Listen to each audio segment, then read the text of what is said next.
स्वागत है आपका ग्रीन लाइफ फैक्ट्स पर। दोस्तों, सन 1970 में बनने वाली एंटर मूवी को अब तक की दुनिया की सबसे खतरनाक मूवी के नाम से जाना जाता है, क्योंकि जब इस मूवी को बनाया गया था तब इसके मेकर्स की ओर से यह दावा भी कर दिया गया था कि ये मूवी न सिर्फ अभी तक की सबसे अलग और खतरनाक होगी, बल्कि ये बहुत ही ज़्यादा रिस्की भी होगी, क्योंकि इस फिल्म को देखने वाले लोग अपनी जान भी गंवा सकते हैं। इसी खौफ की वजह से एक लंबे वक्त तक इस मूवी को कहीं पर भी रिलीज नहीं किया गया। लेकिन फिर लगभग 18 साल बाद यानी 1988 में बड़ी हिम्मत दिखाते हुए इस फिल्म का पहला शो जर्मनी में चलाया गया। लेकिन इंटरवल से पहले ही पूरे पूरे थिएटर में आग लग गई और इस हादसे की वजह से लगभग 60 लोग अपनी जान गंवा बैठे थे। इस तरह से इस मूवी का यह पहला शो भी अधूरा का अधूरा रह गया था। मगर फिर 5 साल बाद यानी 1993 में एक बार फिर से कोशिश की गई और इस बार भी बड़ा हादसा हुआ। थिएटर की पूरी पूरी बिल्डिंग जमीन पर आ गिरी थी। इसकी वजह से 30 और लोगों को अपनी जान गंवानी पड़ी। इन सब हादसों के अलावा इस मूवी से जुड़ी खतरनाक और डरावनी खबरें आती रही है, जिनको सुनकर एक आम इंसान पूरी तरह हिल जाता है। यानी हम ये कह सकते हैं कि ये मूवी अभी तक तो हमारी दुनिया के लिए पूरी तरह जानलेवा साबित हुई है। इस फिल्म के शुरू होने से पहले स्क्रीन पर एक ऐसा नोटिस भी दिखाया जाता है जिस पर क्लियरली ये मेंशन किया हुआ है कि इस मूवी को देखने पर इंसान मर सकता है, इसलिए आप लोग इस मूवी को सिर्फ अपने रिस्क पर ही देख सकते हैं।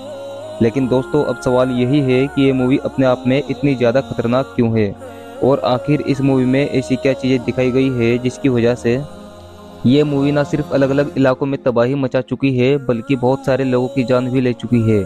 तो चलिए आज की इस वीडियो में हम आपको इस खतरनाक मूवी की हकीकत को बताने की कोशिश करते हैं। सबसे पहले बात करें फिल्म की स्टोरी के बारे में, तो आपको बताता चलूँ कि फिल्म की स्टोरी सुनते ही आप लोगों को इस बात का अच्छी तरह से अंदाजा लग जाएगा कि दरअसल ये मूवी बनाने का असल मकसद ही शैतान को ट्रिब्यूट देना है, यानी शैतान को खुश करना है और शैतानी चीज़ों को प्रमोट करना है। फिल्म में एक ऐसी लेडी को दिखाया गया है कि जिसके 2 बच्चे होते हैं। इन लोगों के एक कुत्ते की अभी अभी मौत हुई होती है, जिसकी वजह से इस औरत का बेटा, जिसका नाम नेथन होता है, वो अपनी माँ से पूछता है कि मौत के बाद मेरा ये डॉग यानी कुत्ता कहाँ गया होगा। इस पर उसकी माँ जवाब देती है, यकीनन हमारा वो कुत्ता नरक यानी जहन्नुम में गया होगा, क्योंकि जाहिर है कि वो एक बुरा कुत्ता हुआ करता था। इसके बाद मूवी में दिखाया जाता है कि उस औरत के बेटे यानी नेथन को ख्वाब में डेफोमेट नजर आता है। आपको बताते चले कि डेफोमेट एक ऐसी चीज होती है कि जिसका सिर तो एक बकरे की तरह होता है, मगर बाकी बची पूरी बॉडी एक मर्द और औरत का मिक्सचर होती है। आमतौर पर जो लोग शैतान को मानते हैं यानी शैतान को फॉलो करते हैं, वो इसी की पूजा करते हैं। धीरे धीरे मूवी की स्टोरी आगे बढ़ती है और फिर दिखाया जाता है कि नेथन को अपने कुत्ते की बहुत याद सता रही होती है, जिसकी वजह से उसकी बहन यानी ओरली उससे वादा करती है कि हम जल्द से जल्द अपने कुत्ते को हेल यानी जहन्नुम से वापस लेकर आएंगे। और इस काम को पूरा करने के लिए वे दोनों अगले ही दिन एक शैतानी किताब लेकर एक ऐसे जंगल में जाते हैं जहां पर ज़्यादातर लोग सुसाइड करने आते हैं। फिर आगे दिखाया जाता है कि जंगल की उस खास जगह में एक ऐसा जहन्नुम का दरवाज़ा भी मौजूद होता है जिसे खोदकर उसके अंदर जाना मुमकिन होता है। इसके अलावा जंगल के उसी एरिया में बहुत सारी कीमती चीज़ें भी इधर उधर बिखरी पड़ी होती है। दरअसल ये वो सारी चीज़ें होती है जो आम लोगों को नरक के दरवाजे के जाने से पहले अपनी सबसे कीमती चीज़ को कुर्बान करना पड़ती है, क्योंकि वो उसको सेक्रीफाई करने के तौर पर ही एंटर हो सकते हैं। जंगल के एक पेड़ पर यह भी लिखा होता है कि यहाँ जो भी आता है वो वापस नहीं जाता है। जिसके बाद वो दोनों भाई बहन नरक का दरवाज़ा खोलने के पहले एक स्टार बनाते हैं और अपने पास मौजूद लगभग सभी धर्मों के निशानों को उस स्टार के सभी कोनों पर रख देते हैं, और वह इस तरह से पूरी दुनिया में पाए जाने वाले धर्मों और मजहबों की तौहीन करते हैं, क्योंकि जाहिर है शैतान भी इनसे यही चाहता है। फिर वो दोनों भाई बहन नरक का गड्ढा खोदना शुरू करते हैं। आपको बताता चलूँ कि इस मूवी में जहन्नुम तक पहुँचने के लिए 5 स्टेज दिखाई गई है, जिनमें से पहले का नाम होता है निफेस्टस यानी बिना कानून के। फिर नेथन एक क्रॉस का इंसान बनाता है जिसको ईसाई धर्म में पवित्र माना जाता है, और उसके पास कान लगाकर जहन्नुम की आवाज़ सुनने की कोशिश करता है और अपनी बहन को बताता है कि वो जहन्नुम की आवाज़ सुन पा रहा है। अचानक से उसे पेड़ के पीछे एक काला साया नजर आता है और फिर 2 सफ़ेद सींग वाले काले शैतान नजर आते हैं। फिल्म की स्टोरी आगे बढ़ती है और दिखाया जाता है कि नेथन अपने सामने चलते हुए एक शैतान को देखता है। इसके अलावा वो ये भी देखता है कि जिस नरक के दरवाजे को वो लोग खोदने की कोशिश कर रहे हैं, उसी के अंदर से 2 शैतान निकलते हैं, जिनके हाथों में इंसान की खाल मौजूद होती है। बाद में वो दोनों उस इंसानी खाल को पहन लेते हैं और इंसान की शक्ल में आ जाते हैं। इसके अलावा एक बार फिर से डेफोमेट को दिखाया जाता है। फिलहाल ये दोनों भाई बहन अगले दिन दूसरी स्टेज पर पहुंच चुके होते हैं, जिसका नाम होता है मेलिफिसस यानी इवल। आपको बताते चले कि नेथन अपनी बहन को बताता है कि शैतानों ने उसको बहुत बुरी तरह से नोचा है, जिसके निशान पूरी तरह से उसकी बॉडी पर भी मौजूद है। तीसरी स्टेज का नाम होता है डेमोंटम, जिसका मतलब होता है शैतान। इस स्टेज में दिखाया गया है कि इन दोनों भाई बहनों को अचानक से जहन्नुम के आदमखोरों की आवाज़ें सुनाई देने लगती है।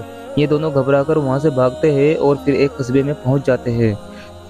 फिर ये एक ऐसी जगह पर पहुंचते हैं जहां पर नेथन को पहले तो उसी बेफोमेट का स्टेचू नजर आता है, जिसको उसने ख्वाब में देखा था, और फिर उसके बाद में दोनों शैतान भी नजर आते हैं, जो उसके ख्वाब में इंसानी खाल को ओढ़कर इंसान बन गए थे।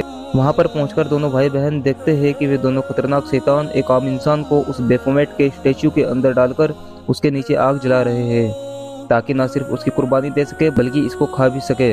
ये देखकर वो दोनों भाई बहन वहां से भागने लगते हैं, मगर फिर अचानक से पूरा आसमान काला पड़ जाता है और फिर कुछ काले जिस्म वाले शैतान पूरे जंगल में इन दोनों का पीछा करते हुए नजर आते हैं। रात में 3 सिरों वाला एक कुत्ता इनके टेंट पर हमला करता है, एक ऐसा कुत्ता जिसको जहन्नुम का रखवाला भी कहा जाता है। इसके बाद वो दोनों शैतान इन दोनों भाई बहन को ढूंढने में कामयाब हो जाते हैं और फिर इन दोनों को बेहोश करके एक ऐसी जगह पर ले जाते हैं जहाँ पर बेफोमेट का वो स्टेचू मौजूद होता है। पहले तो दोनों शैतानों में से एक शैतान नेथन को उठाकर उस स्टेचू में डालता है और उसके नीचे आग जलाता है, ताकि इसकी भी कुर्बानी दी जा सके और इसको भी खाया जा सके। मगर फिर इसकी बहन एक गन के जरिए से न सिर्फ उनको शूट करती है बल्कि अपने भाई को बचाकर वहां से भागने में भी कामयाब हो जाती है। और फिर इसके बाद शुरू होती है 5वीं स्टेज, जिसको अबेसिस का नाम दिया गया है, यानी गहराई। इसके अलावा इसी स्टेज में ही मूवी का एंड भी दिखाया गया है।